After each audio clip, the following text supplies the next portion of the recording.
everybody, welcome to KRS. We're with our 1956 Studebaker President.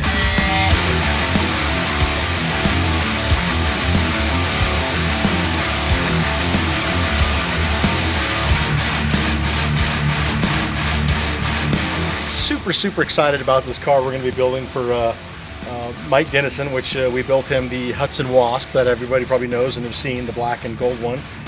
So this is the second car we get to do for him, so we're really excited about it. We started out with reaching out to Chris Dunlop, and he did some renderings for us. Him and I worked back and forth on some ideas on what we think we want to do. We're going to take this car, which is a 4-door car, we're making it into a 2-door. We're cutting the top off, and we're going to take a donor 61 Impala, Chevy Impala, and graft the roof to it.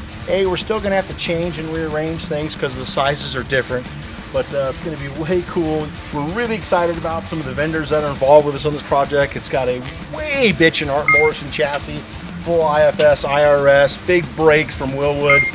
Thing's just going to handle and be crazy insane. And something that was just way cool, Super Bowl Sunday, I started messaging with Ken at Borowski Motors about this supercharged motor we're putting in this thing. And he said, Kenny, I got a care package coming to you. So he has got the coolest deal. His business card, which looks like a hockey ring ticket kind of a thing, game ticket. And then he made these one-off coasters for us, which is just so cool, which show the before and after. So huge shout out to Ken and the people there at Borowski Motors. And we're excited about this LS twin screw blower deal because it makes almost 1,300 horsepower and 1,150 foot-pounds of torque. So this old girl's going to be a beast. So anyways, keep an eye out for this. This is going to be KRS's big player next year. We won't have it done this year, but huge shout out to, like I said, Art Morrison guys for helping us out, Willwood Brakes, Borowski Motors, obviously.